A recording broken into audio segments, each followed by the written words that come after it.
오늘 말씀의 주인공은 고넬료입니다. 고넬료가 있는 곳은 가이사랴죠. 가이사랴. 1절의 내용 보면은 고넬료는 어떤 사람이냐 이렇게 소개가 되어 있는데 이달리아의 백부장, 이달리아 부대의 백부장이라고 했습니다. 이달리아 부대라면 로마 군사를 이끄는 백부장, 100명 이상의 군인을 이끄는 간부죠. 그러니까 이제 권력을 가진 자입니다. 그런데 그 권력을 가진 자가 또 좋은 신앙과 성품을 가졌음을 우리가 알 수 있는 구절이 2절에 소개되어 있습니다. 2절 말씀 우리 같이 읽도록 하겠습니다. 그가 경건하여 온 지방과 더불어 하나님을 경외하며 백성을 많이 구제하고 하나님께 항상 기도하더니, 여기에 있는 말씀 보니까 하나님을 경외하고 하나님께 항상 기도하는 사람, 오늘 낮 시간에 원로 목사님 주신 말씀과 같이 늘 기도하는 사람이죠. 그리고 하나님을 경외할 뿐만 아니라 백성을 많이 구제하는 사람이다. 이웃사랑을 실천하죠. 그러니까 하나님 사랑, 이웃사랑을 실천하는 진정한 신앙의 소유자다라는 것을 알 수가 있습니다. 어느 날 하나님의 사자가 그에게 나타나서 얘기를 하는데 4절 5절 보시면 이 천사가 이르되 내 기도와 구제가 하나님 앞에 상달되어 기억하신 바 되었으니 이렇게 얘기하죠. 그러니까 지금 늘 기도했다고 했고 또 구제의 삶을 살았는데 그 모습을 하나님께서 기뻐하시고 기억하셔서 응답하셨어 이거죠. 어떤 기도를 했을까요? 그 다음에 5절 보시면은 같이 읽겠습니다. 내가 지금 사람들을 욥바에 보내어 베드로라 하는 시몬을 정하라. 지금 이렇게 보시면은 베드로를 만나게 하시는 것이 응답입니다. 기도의 응답, 그 온전한 삶에 하나님을 온전히 경배하는 삶에 하나님 사랑, 이웃 사랑을 실천하는 삶의 결과로 베드로를 만나게 해줄게라는 거죠. 자, 고넬료는 지금 이 상태가 어떤 상태냐면 예수 그리스도의 복음을 아직 듣지 못한 그런 상태입니다. 그런데 하나님을 향한 그런 믿음은 있었습니다.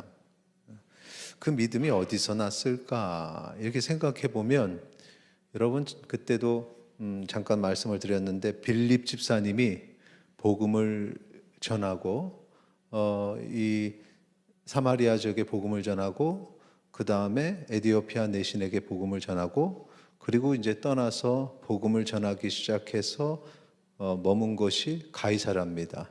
그래서 가이사랴가 그때서부터 계속 살았는지 아니면 후반에 살았는지는 모르지만 바울이 선교할 때 이곳에 이제 빌립이 머물면서 그 딸들과 함께 사도 바울의 선교 사역을 돕는 일을 했습니다. 그러니까 가이사랴에 이 빌립이 갔으니까 당연히 복음을 전했겠죠. 사실은 이 가이사랴라는 도시가 참 특이한데, 이 가이사랴의 도시는 이방인들이 사는 도시입니다. 거기에 로마 총독부가 위치하고 있어서 주로 헬라 사람들, 헬라파 유다인이 아니라 헬라인들, 그러니까 이방인들이 거기 거의 그들이 머무는 그런 동네였어요. 그런데 거기에서 복음을 전할 기회가, 하나님에 대한 소식은 들었는데 복음에 대해서는 듣지 못하고 있었다라는 거죠. 그래서 하나님께서는 이 고넬료의 하나님을 향한 그 순수한 믿음, 그리고 늘 하나님께 기도하는 그 모습, 그리고 하나님을 사랑함처럼 이웃을 사랑하는 그 모습을 보시고 그 영혼을 살리는 그리스도, 예수 그리스도의 복음을 전해 주어야겠다. 그래서 이제 그에게 베드로를 보내시기로 하셨던 겁니다. 자, 고넬료가 응답으로 받아서 베드로를 초청하라. 그래서 자기 사람 3사람을 보냅니다. 1명은 군인, 2명은 하인을 보내죠. 베드로를 초청하는 사람들로 보낸 거죠. 그리고 나서 이제 하나님께서 하신 일은 뭐냐? 고넬료한테 베드로를 초청해라 하나님의 사자를 통해서 얘기함과 동시에 그 다음에 이제 베드로에게 그 초청이 오면 응하라라는 그런 계획을 이루셔야죠. 그냥은 사실 베드로가 오질 않습니다. 왜냐하면 이방인이기 때문에. 나중에 다시 한번 우리가 본문을 살펴볼 건데, 당시의 유대인은 이방인을 만날 수가 없어요. 그들과 함께 할 수 없습니다. 예수님의 사역에서도 드러났던 것처럼 이게 성경의 표현대로 위법이라고 합니다. 위법. 자기들의 그 법도에 맞지 않는 거라는 거죠. 그래서 그냥 가서 초청하면 당연히 베드로가 안 오니까 하나님께서 이제 베드로가 올 수 있도록 계획을 세우신 것이 무엇이냐, 이겁니다. 사도행전 10장 9절, 10절, 11절까지 같이 읽겠습니다. 이튿날 그들이 길을 가다가 그 성에 가까이 갔을 그때에 베드로가 기도하려고 지붕에 올라가니 그 시각은 제6시더라. 그가 시장하여 먹고자 하매 사람들이 준비할 때 황홀한 중에 하늘이 열리며 한 그릇이 내려온 것을 보니 큰 보자기 같고 내 귀를 메어 땅에 들이웠더라. 예. 그릇 하나가 내렸는데 큰 보자기 같은 게 내려오는 겁니다. 보자기 같은 그릇이 내려왔다. 그 안에 있는 것을 싹 보니까 12절에 뭐라고 그랬죠? 그 안에는 땅에 있는 각종 네 발 가진 짐승, 기는 것, 공중에 나는 것들이 있는 것입니다. 그러니까 이게 뭐냐, 다 율법에서 말하는 부정한 것들입니다. 그러니까 하나님의 사자가 그걸 먹어라 라고 얘기를 하니까 베드로가 먹지 않겠다. 그러니까 하나님의 사자가 이렇게 말씀하시죠. 10장 15절 보니까 두 번째 소리가 있을 때 하나님께서 깨끗하게 하신 것을 내가 속되다 하지 말라, 이렇게 말씀하시죠. 그러니까 하나님께서 깨끗하게 하신 것 사람이 속되다고 할 수 없어. 이런 대화가 세 번이 반복이 됩니다. 자, 지금 그 그릇, 보자기에 있는 것, 율법의 기준으로 볼 때 여러분 그것이 깨끗한 것입니까? 더러운 것입니까? 더러운 것이죠. 더러운 거예요. 더러운 것입니다. 레위기 11장 20절과 20절 보시면 날개가 있는 네 발로 기어다니는 곤충은 너희가 혐오할 것이로되 네 발로 다니는 모든 짐승 중 발바닥으로 다니는 것은 다 내게 부정하니 그 주검을 만지는 자는 저녁까지 부정할 것이며, 그러니까 일부만 제가 소개를 했습니다만, 자, 이 율법의 기준으로 볼 때 그거는 더러운 겁니다. 속된 것입니다. 그런데 여기서 지금 우리가 더럽다라고 말할 때의 기준이 무엇입니까? 하나님의 말씀입니다. 율법을 기준으로 했다고 하니까 하나님이 주신 말씀, 하나님이 주신 말씀이 우리의 법도와 율례가 되는 거죠. 그러니까 하나님의 말씀으로 더럽다 하시는 건 더러운 거고 깨끗하다 하시는 것은 깨끗한 것입니다. 여기서 우리가 중요한 것이 있는데, 우리가 무엇에, 신앙생활할 때 무엇에 민감해야 되느냐 하는 부분입니다. 그러니까 어떤 사람들은 더러운 것, 깨끗한 것에 민감을 해요. 그래서 이건 더러운 거야, 이건 깨끗한 거야. 그런데 그게 중요한 게 아니라 하나님의 말씀이 뭐라고 하시는가, 이 하나님의 말씀, 그 기준에 민감해야 하는 것입니다. 그러니까 살아가면서 우리의 삶에 있어서 항상 그 중심을 성경에서 말하는 이게 옳은 거냐 그른 거냐 해야 될 거냐 말 거냐 이런 거를 막 생각하지 말고 이 하나님의 말씀 자체를 중요하게 여기고 그 말씀대로 살아가는 성도님들이 되시기를 바랍니다.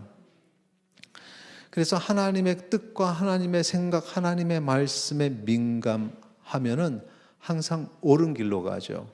이단이 어디서 나오냐 하면은 여기에 나오는 하나님의 말씀과 뜻이 아니라 거기에 나온 단어들 자체의 의미를 부여해서 그걸 죽어라 붙잡고 있으니까 이단이 되는 겁니다. 그 모든 하나님의 뜻과 생각과 말씀에 민감하면 하나님께서 지혜를 주셔서 하나님의 말씀을 오해하지 않고 잘못 해석하지 않도록 하나님께서 계속해서 이렇게 지혜를 주시죠. 그 지혜는 늘 변합니다. 어제의 말씀과 오늘의 말씀이 달라요. 오늘의 말씀이 내일 가선 또 틀립니다.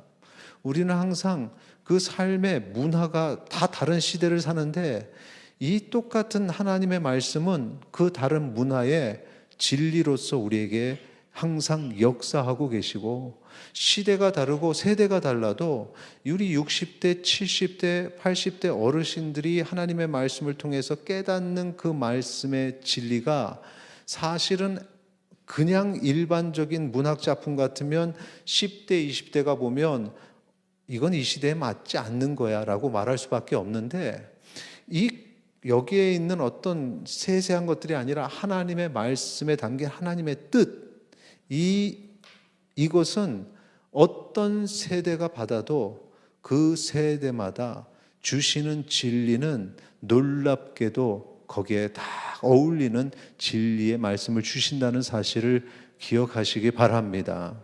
그래서 우리 찬양에 나의 사랑하는 책, 비록 헤어졌으나 어머니의 무릎 위에 앉아서 매일 듣던 그 말씀, 보면은 어르신들이 하루의 시간을 항상 말씀을 두고 잘 보이지도 않는 보시던 그 말씀의 그 내용들, 그것이 자녀와 손주의 세대에 넘어가도 하나님께서 똑같은 감동과 똑같은 놀라운 역사로 나타나시는 줄 믿으시기 바랍니다. 바로 이거예요. 하나님의 말씀 뜻과 생각에 민감해야 된다. 자, 하나님께서 고넬료의 방문, 고넬료가 보낸 사람들이 고넬료의 이제 집으로 가는 초청을 하기 위해서 고넬료가 보낸 사람들이 딱 거기를 가기 전에 그 얘기를 하는 겁니다. 속된 것, 속되지 않은 것, 그건 네가 판단할 게 아니야. 아무리 속된 것이라고 했어도 내가 그걸 거룩하다 하면 거룩해지는 거야. 깨끗하다 하면 깨끗해지는 거야 라고 얘기를 하셨습니다. 왜 이렇게 얘기하셨냐? 이 만나게 하는 고넬료가 이방인이기 때문에 그렇습니다. 이방인. 출애굽기 34장 15절 16절 보세요. 거기에 보면은 너는 삼가 그 땅의 주민과 언약을 세우지 말지니, 이방인과 만나지 말고 이방인과 혼인하지 말고 이방인과 관계를 갖지 말라는 겁니다. 그러니까 분명히 이방인은 우리가 배척해야 될 대상인 거죠. 16절에 내가 그들의 딸들과 내 아들들의 아내로 삼음으로 그들의 딸들이 그들의 신들을 음란하게 섬기며, 그런 어떤 사돈 관계도 맺지 말고 관계를 맺지 마라. 근데 이 근본적인 문제의 이유는 그들이 믿는 그 우상을 숭배할까 이겁니다. 우상 숭배하고 그들의 이 우상적 문화를 받을까 봐 관계를 맺지 말라 하셨던 겁니다. 그거는 바로 이 거룩한 주의 백성을 사랑하시는 하나님의 마음이죠. 그렇다고 해서 여기 이방인들을 하나님이 싫어하시느냐? 그렇진 않아요. 유대인들은 이방인 그러면 유대인이 아닌 사람들로 생각을 하지만, 하나님은 유대인과 이방인을 혈연의 관계로 보지 않습니다. 하나님은 잃어버린 자들을 이방인이라고 하고 계세요. 잃어버린 자. 그래서 성경 속에서 잃어버린 한 양, 잃어버린 한 드라크마, 그러니까 요즘식으로 동전 한 입, 잃어버린 동전 한 입, 그거를 찾는 주인의 마음, 잃어버린 양 한 마리를 찾는 그 목동의 마음이 하나님의 마음이다. 그렇다면 하나님은 이방인 내가 싫어하는 족속들이야, 이런 게 아닌 겁니다. 그들을 기억하고 생각하고 찾으시는 거죠. 그들이 돌아오기를 원하시는 겁니다. 고넬료도 그런 사람이라는 거죠. 고넬료도 이방인이니까. 그래서 그가 하나님을 향한 마음이 열어졌을 때, 이 사람을 통해서 내가 이방인에게 복음을 전해야겠다. 그래서 고넬료뿐만 아니라 고넬료와 가족들, 고넬료가 선을 베풀었던 주변의 지인들까지 그렇게 다 모으게 하고 베드로를 다 준비시켜서, 베드로 네가 그렇게 설교했던 그 내용, 어떤 설교했는지 아시죠? 베드로가 설교할 때는 너희가 하나님을 죽였다. 그러나 너희가 예수 그리스도를 죽였다. 하나님의 아들을 죽였다. 그러나 하나님께서 예수 그리스도를 존귀케 하셨다. 그 이름을 믿는 자는 구원을 받는다. 이 확고한 복음을 베드로를 통해 전하게 하셨던 겁니다. 자, 사도행전 10장 17절 18절 같이 보겠습니다.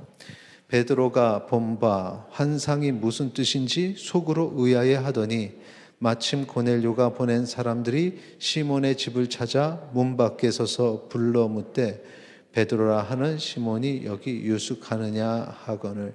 고넬료가 딱 보낸 사람들이 들어가기 직전에 환상을 본 겁니다. 그래서 이게 도대체 무슨 뜻일까? 이런 고민을 할 때 딱 그 사람들이 베드로라는 사람이 여기 있는가 하고 질문을 했던 것입니다. 그렇게 해서 뭐가 뭔지는 모르지만 지금 고넬료 이방인이 찾는다 하니까 도대체 이 말씀의 의미가 뭔지도 모르고 베드로는 따라갑니다. 만약에 그 환상을 안 봤으면 앞부분에도 얘기했지만 베드로는 안 갔습니다. 내가 왜 이방인의 집에 가느냐, 그 거룩하지 못한 자들과 내가 왜 교제하느냐 그랬을 텐데 하나님께서 그런 환상을 보여주셨으니까 그냥 알지 못하면서 간 거죠. 가보니까 고넬료 친척들, 지인들 다 모여 있는 겁니다. 전부 이방인이죠. 베드로가 갈 자리가 아닌데 그냥 순종해서 간 겁니다. 딱 갔을 때 베드로가 첫 마디가 이거였습니다. 28절 보세요. 28절을 보니까 이르되 베드로가 한 말입니다. 유대인으로서 이방인과 교제하며 가까이 하는 것이 위법인 줄 너희도 알거니와. 이게 지금 말이 안 되는 건데 이게 위법인데 너희도 알고 내가 아는데 그런 거죠. 하나님께서 내게 지시하사 아무도 속되다 하거나 깨끗하지 않다 하지 말라 하시기로 환상 본 그 내용이죠. 그래서 29절에 부름을 사양하지 아니하고 왔노라. 묻노니 무슨 일로 나를 불렀느냐. 환상 때문에 오긴 왔는데 아직까지 도대체 무슨 이유인지도 모르고 온 겁니다. 와서는 도대체 이게 무슨 일이냐라고 질문을 도리어 했던 겁니다. 고넬료가 뭐라고 했을까요? 사도행전 10장 33절 우리 같이 읽겠습니다. 시작. 내가 곧 당신에게 사람을 보내었는데 오셨으니 잘하였나이다. 이제 우리는 주께서 당신에게 명령하신 모든 것을 듣고자 하여 다 하나님 앞에 있나이다. 아멘. 하나님의 말씀, 당신이 하나님으로부터 듣고 깨달은 그 말씀을 들으려고 합니다. 이거죠. 그러니까 베드로가 하나님이 행하신 역사하심을 뭘 봤습니까? 예수님을 이 땅에 보내시고 예수님 통해서 사역하셨던 모든 과정을 봤잖아요. 예수님 제자로 그 동행하면서 하나님이 얼마나 예수님을 사랑하시는지 요단강에서 성령으로 다 비둘기같이 성령으로 나타나셔서 내 사랑하는 아들이라고 말씀하시고 그런 어떤 놀라운 사역의 현장들을 다 봤거든요. 그러니까 도대체 예수님이 누군지 그리스도가 누군지를 알기를 원한다는 그 말인데 사실 그리스도에 대해서 알지 못하니까 하나님께서 명하신 그거 모든 것 듣고자 모였습니다. 이랬다는 겁니다. 그러니까 베드로가 이제야 깨달은 거죠. 복음 전하라고 하셨던 거구나. 야, 이 이방인들에게도 복음을 전하라고 하시네 하나님이. 그 얘기가 34, 35절이에요. 베드로가 입을 열어 말하되 내가 참으로 하나님은 사람의 외모를 보지 아니하시고 각 나라 중 하나님을 경외하며 의를 행하는 사람은 다 받으시는 줄 깨달았도다. 할렐루야. 야, 하나님이 이런 분이구나. 여기서 이제 깨달은 거죠. 그동안 얼마나 하나님을 사랑한다고 했는데 여기서 또 한 번 야, 하나님은 이런 신분이구나 라고 깨달았습니다. 이방인은 구원받지 못할 존재라고 생각했는데 하나님은 그들을 사랑하셨다라는 겁니다. 그리고 복음을 전하는데 자, 베드로가 전한 복음을 한번 저희가 살펴보겠습니다. 우리가 첫 번째 38절의 내용을 간략하게 말씀드리면 첫째 같이 읽겠습니다. 예수님의 이적과 기사는 하나님이 그를 보내서 하신 일이다 라고 말했어요. 38절 보세요. 하나님이 나사렛 예수에게 성령과 능력을 기름 붓듯 하셨음에 그가 두루 다니시며 선한 일을 행하시고 마귀에게 눌린 모든 사람을 고치셨으니 이는 하나님이 함께 하셨음이라. 할렐루야. 예수 그리스도는 하나님이 보내시고 하나님이 함께 하신 분이십니다. 어떤 인간의 존경받는 스승의 정도가 아니라는 거죠. 하나님의 일을 하신 분이라는 거예요. 그걸 다 봤다는 거죠. 두 번째는 뭐냐? 같이 읽겠습니다. 유대인은 예수님을 십자가에 달아 죽였다. 하지만 하나님께서 3일 만에 다시 살리셨다라는 거죠. 이방인들 거기 가서는 너희들이 죽였어 하지 않고 예수님은 하나님이 함께 하신 분이야.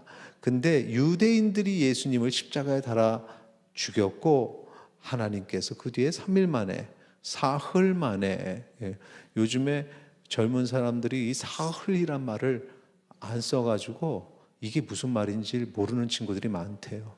그래서 사흘을 4일이라고 생각하는 친구들이 있대요. 3일입니다. 3일. 자, 이 내용을 전한 겁니다. 그게 39절에서 42절까지인데 한번 보세요. 우리는 유대인의 땅과 예루살렘에서 그가 행하신 모든 일의 증인이라 내가 봤다 이거죠. 그를 그들이 나무에 달아 죽였으나 하나님이 사흘 만에 다시 살리사 나타내시되 모든 백성에게 하신 것이 아니요 오직 미리 택하신 증인 곧 죽은 자 가운데서 부활하신 후 그를 모시고 음식을 먹은 우리에게 하신 것이라. 42절 같이 읽겠습니다.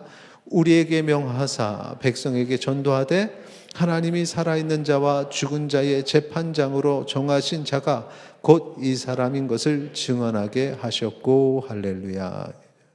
예수님이 사역하셨는데 거기서 끝난 게 아니라 십자가에 죽으시고 부활하셨다. 그러므로 예수님이 우리의 이제 재판장, 심판자가 되신다. 다시 오실 예수님에 대해서도 전하죠. 그 다음에 세 번째 뭐라고 합니까? 같이 있습니다. 예수님을 믿는 자는 죄사함 받고 구원을 얻게 된다. 이거예요. 43절에 보니까 그에 대하여 모든 선지자도 증언했다. 나만 증언하는 게 아니라 모든 선지자가 증언했다는 거죠. 그를 믿는 사람들이 다 그의 이름을 힘입어 죄사함을 받는다 하였느니라. 할렐루야. 그 이름으로 구원을 받는다는 거예요.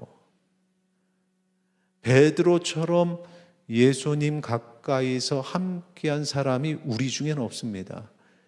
지금 현재 살아있는 사람 중에 베드로만큼 예수님을 잘 아는 사람이 없어요. 아무리 똑똑한 사람이라 할지라도 베드로처럼 예수님이 어떤 분인지를 아는 사람이 없습니다.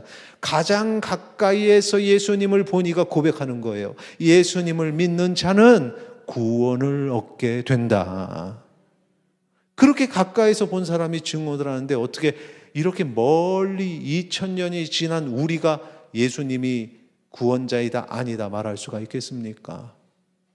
이 증언이 내 마음에 믿어지는 은혜가 있기를 소망합니다. 이 복음을 딱 전했는데 그 앞에서 아마 우리가 그랬을 것 같아요. 베드로가 살아있어서 여러분 오늘 강사는 예수님과 함께 삶을 살면서 때로는 좀 흔들리는 일도 했지만 더 붙여서 그러나 예수님이 사랑하던 수제자 베드로가 설교해 주시겠습니다. 아마 베드로가 여기서 그 예수님과 함께 했던 간증한다 그러면은 우리는 눈을 반짝반짝하면서 그러면서 설교를 들었을 겁니다. 저니까 졸립죠. 베드로가 여기서 설교했다면 아마 반짝반짝했을 거예요. 이방인들이 그걸 듣자마자 깨달아진 겁니다. 44, 45 같이 읽겠습니다. 베드로가 이 말을 할 때 성령이 말씀 듣는 모든 사람에게 내려오시니 베드로와 함께 온 할례 받은 신자들이 이방인들에게도 성령 부어주심으로 말미암아 놀라니 할렐루야. 복음을 전하니까 이 이방인들이 그냥 믿음을 고백하고 세례를 받고 하나님을 찬양하는 겁니다. 이방인에겐 복음이 선포되지 않을 거라고 생각하고 그들은 당연히 지옥 갈 거라고 생각했는데 복음이 전해지니까 이들이 변하는 겁니다. 깨어지는 겁니다. 깜짝 놀라는 거죠. 믿음이 어느 순간에 성장하냐면 집회 가운데에서 이렇게 놀라운 고백을 하는 사람들이야. 찬양을 하는데 이 찬양의 가사가 갑자기 내 가슴에 와닿아서 막 눈물이 나면서 주님을 찬양하는 그 모습이야.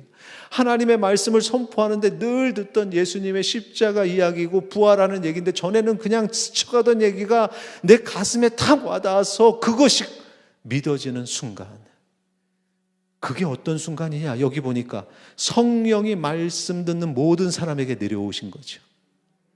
여러분이 말씀을 들을 때 그런 경험이 있으면 그때 성령께서 여러분을 붙잡으신 순간이라는 사실을 믿으시기 바랍니다. 일생에 이런 경험이 한번 있어야 거기에 믿음이 생기는 겁니다. 그때서부터 진정한 그리스도인이 되는 겁니다. 이거 없으면 또 십자가 얘기, 또 부활 얘기, 전혀 감동이 없는 거죠. 그런데 성령께서 나를 붙잡을 때 이게 큰 은혜예요. 이방인, 그러면은 그 누구도 거들떠보지 않던 유대인들은 돌아보지 않는 잃어버린 자들이었지만 그들을 바라보시는 하나님의 마음이 있었기에 그 하나님의 마음으로 그들에게 복음을 전한 베드로를 거기에 보내시고 거기에 성령님을 보내셔서 역사가 일어나게 하신 하나님의 사랑이 오늘 우리에게도 주어졌는지 믿으시기 바랍니다. 자, 말씀을 좀 정리하겠습니다. 하나님의 위대한 역사가 지금 우리가 쭉 보면서 어떤 팩트를 전달하면서 하나님의 역사가 이루어진 사실을 돌아봤는데 이게 어떻게 이루어졌습니까? 정리하면 첫째로 합력하여서 선을 이룬 것 때문에 이게 이루어진 겁니다. 앞에서 제가 말씀드렸지만 갑자기 베드로가 그냥 가서 된 게 아니라 그 전에 빌립 집사가 그 전도하에서 그 씨앗이 뿌려지면서 가이사랴 그 콧대 높은 지역, 로마인들, 헬라인들만 있고 이방인들만 있는 지역에서 하나님에 대한 두려움이 있었다는 거죠. 그러니까 오랜 시간부터 하나님의 계획하심이 있었고 사도행전 8장 40절 본문 확인하고 가죠. 빌립은 아소도에 나타나 이게 이제 우리 에디오피아 내시에게 복음을 전한 이후 아소도에 나타나 여러 성을 지나다니며 복음을 전하고 가이사랴에 이르니라. 여기서 가이사랴에 가게 되거든요. 그래서 이때 당시에는 복음이 고넬료에게 전해지지 않았지만 빌립이 뿌린 씨앗으로 준비가 되어 있었던 것이다 라는 거죠. 이렇게 하나님의 계획하심이 우리 가운데 이미 이전에 나를 향한 하나님의 뜻이 이루어진 줄 믿으시기 바랍니다. 자, 두 번째, 하나님의 뜻과 다른 고정관념이라든가 하나님의 뜻과 다른 전통이라든가, 여기서 전제된 건 하나님의 뜻과 다른 것이에요. 뭐 전통이라고 다 나쁜 게 아니라 하나님의 뜻과 다른 전례, 편견, 여기에 매여 있지 않았다는 거죠. 특히 베드로가 그랬다는 겁니다. 그래서 28절에 이방인과 교제하며 가까이 하는 건 위법인데, 지금 위법을 행한 겁니다, 베드로는. 그런데 하나님의 계획하심, 하나님의 뜻은 이것과 다른 것이구나라는 걸 좀 아니까 도대체 뭔지 모르지만 순종하며 가는 겁니다. 이게 이렇게 갈 때는 사실 사람이 어떤 생각이 드냐면 이게 맞는 건가? 계속 의심하게 돼요. 내가 가면서도, 베드로가 가이사랴에 가면서도 이게 맞는 건가? 요빠에서 남쪽에서 이렇게 해안 올라가는 시간이 좀 걸리는 거리였는데 이게 맞는 건가 하고 갔을 겁니다. 그런데 믿는 거죠. 하나님께서 어떤 일을 분명히 계획하셨구나. 그리고 가서 보니까 야, 하나님이 이 이방인들에게 복음을 전할 계획을 갖고 계셨구나. 이 놀라운 것이 내가 가진 생각, 고정관념, 전통, 전례, 편견, 하나님의 뜻에 어긋나는 이 모든 것들을 다 내려버렸기 때문에 이 위대한 일이 일어난 줄 믿으시기 바랍니다. 신앙이 성장하지 않는 사람들 중에 여러 요소 중에 하나는 뭐냐면 하나님의 뜻이 아닌데 그걸 벗어나지 못하는 거예요. 늘 그걸 붙잡고 있는 겁니다. 이것 때문에 문제가 생기고 교회가 갈라지고 하는 일들이 있습니다. 이걸 내려놔야 돼요. 하나님의 뜻, 복음, 이것만 붙잡고 가야 되지 다른 것이 거기에 끼어들면 안 됩니다. 자, 세 번째 같이 있습니다. 사람의 생각이 아니라 하나님의 생각을 찾았다는 거죠. 예. 자기는 이해하지 못했지만 어떤 사람은 이해하지 못하면 절대 안 하는 사람이 있죠. 내가 이해하지 못하는 걸 왜 하냐고. 당신이 나에게 그 일을 시키려면 나를 이해를 시키라고. 근데 베드로는 그렇지 않았어요. 그냥 내가 이해하지 못하도 하나님의 계획이 있으니까 순종했고 그 결과 위대한 일에 참여하게 되었다. 내 생각이 얼마나 정확하고 내 생각이 얼마나 위대할까요? 아무것도 아닙니다. 목회를 하는 사람들 중에 제일 용감할 때가 언제냐? 신학대학원 다닐 때예요. 그때는 되게 막 열심도 있고 되게 많이 아는 것 같습니다. 그런데 10년, 20년 말씀 묵상하고 뒤돌아보면 야, 그때처럼 아무것도 모르면서 용기만 있을 때가 참 그런 생각이 들어요. 그래서 그때 그 MDB 학생들 가르칠 때 한 얘기가 첫 마디는 그겁니다. 여러분이 뭘 합니까? 여러분이 뭘 합니까? 아무것도 알지도 못하는데 내 생각이 아니라 하나님의 생각을 찾으시기 바랍니다. 자, 이 진리를 우리의 삶에, 교회에 적용해 보겠습니다. 첫째, 합력하여 선을 이루라. 교회는요, 한 사람이, 담임 목사님이 혼자 사역하는 것이 아닙니다. 모두가 함께 합력하여 선을 이루는 곳이라는 사실을 기억하시기 바랍니다. 두 번째, 하나님의 뜻과 다른 고정관념과 전통과 전례와 편견을 내려놓으라. 이건 하나님의 말씀이 아닌데 많은 분들은 그게 하나님의 말씀이라고 생각하는 분들이 있어요. 교회 안에서는요, 오르간만 쳐야 됩니다. 이게 무슨 하나님의 말씀입니까? 소고치며 춤추며 기뻐 찬양하는 그런 모습인데 그 하나님 앞에서는 그런 모습이 다 있는데 하나님 앞에서 춤추는 거는 그거는 망령된 거예요. 그건 안 돼요. 어떤 사람은 이성만 주장하는 사람, 어떤 사람은 감성만 주장하는 사람이 보면은요, 음악적 성향이죠. 찬양의 성향이 있는데 제가 이 찬양의 성향을 봤더니 이쯤 되면 내 얼굴을 좀 보여줬으면 좋겠어요. 찬양의 성향을 봤더니 이런 찬양이 좋은 찬양이라고 얘기하는 보면은 세속음악도 그런 걸 좋아하는 사람들이에요. 그러니까 자기 음악적 성향을 찬양으로 연결해 가지고 하나님은 이걸 좋아하신다는 거죠. 하나님이 좋아하시는 음악적 성향은 뭘까요? 하나님을 내 생각, 내 고정관념 속에 묶어놓으면 안 됩니다. 그거는 위대하신 하나님이 아니라 내가 만든 하나님이시죠. 마지막 세 번째, 사람의 생각이 아니라 하나님의 생각을 찾으라라는 것입니다. 오늘날의 강대상에서 선포되는 말씀도 하나님의 생각, 하나님의 말씀이 선포되어야 되는데 사람의 말이 하나님의 생각, 말로 둔갑을 하는 경우가 있고요. 그리고 교회를 이끌어가는 리더십에도 하나님의 생각이 아닌 사람의 생각을 하나님의 생각으로 그렇게 생각하는 사람들이 너무 많아요. 그러니까 우리 교회는 그런 부분에 있어서 정말 하나님의 생각을 찾으려는 그런 마음들이 모였기 때문에 그래서 지금까지 은혜에 은혜를 더한 아름다운 교회가 된 줄 믿으시기 바랍니다. 앞으로도 우리가 찾을 건 사람의 생각이 아니라 하나님의 생각을 찾으려는 주의 백성 되시기를 바랍니다. 일상의 삶도 마찬가지예요. 혼자 하지 마세요. 합력하세요. 함께 갑니다. 우리가 가족들이 함께, 우리 성도들이 함께 가는, 그리고 내 생각이 아니요 하나님의 생각을 찾아서 하나님의 위대한 일을 이루시는 주의 백성 되시기를 바랍니다. 우리 베드로 전도회 정말 감사한 게 있어요. 뭐냐 하면은 지금까지 은석교회 우리 원로 목사님 때서부터 지금까지의 이 역사 속에 정말 하나님 말씀 앞에 다 온전히 서는 모습에 있어서 가장 중요한 그 믿음의 공동체에서 중요한 역할은 맏형의 역할이거든요. 맏형의 역할이에요. 쉽게 얘기하면 아버지 어머니가 뭐 이렇게 가족의 계획을 세워가지고 쫙 일을 할 때 맏형이 거기서 삐딱하면은 이 흔들리는데 우리 베드로 전도회가 맏형이거든요, 교회에. 근데 항상 마청으로서 온전한 믿음과 신앙 안에 듬직한 모습으로 이 영적인 그런 형의 역할을, 우리 교회의 형의 역할을 쭉 해오셨다는 거죠.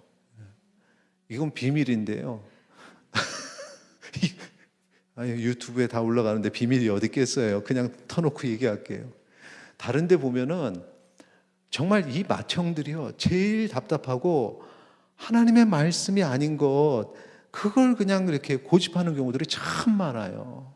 그런데 우리 맏형들은 정말, 저는요, 신세대 같아요. 믿습니까? 진짜 신세대 같아요. 어쩌면 저렇게 하나님 앞에 항상 그렇게 새로운 모습일까? 어떻게 저렇게 그런 어떤 변화들 속에서 항상 하나님 앞에 아름다운 모습일까? 여러분, 맏형 따라 둘째, 셋째, 막내도 잘 따라 하시기를 바랍니다. 은석교회가 은혜로운 여러 가지 이유 중에 하나는 맏형이 진짜 말씀에 서려고 노력했다. 이 아름다운 본이 다른 교회에도 그렇게 전해져야 되는데, 이 사례 발표가 좀 돼야 되는데, 제가 뭐 어디 장로님들 세미나가 이제 3월 중에 하나가 또 계획이 돼 있어요. 중부협의 장로님들 거기 가서 우리 장로님들하고 우리 맏형 자랑을 좀 하고 오겠습니다. 이 아름다운 모습이 앞으로도 계속되기를 축원합니다.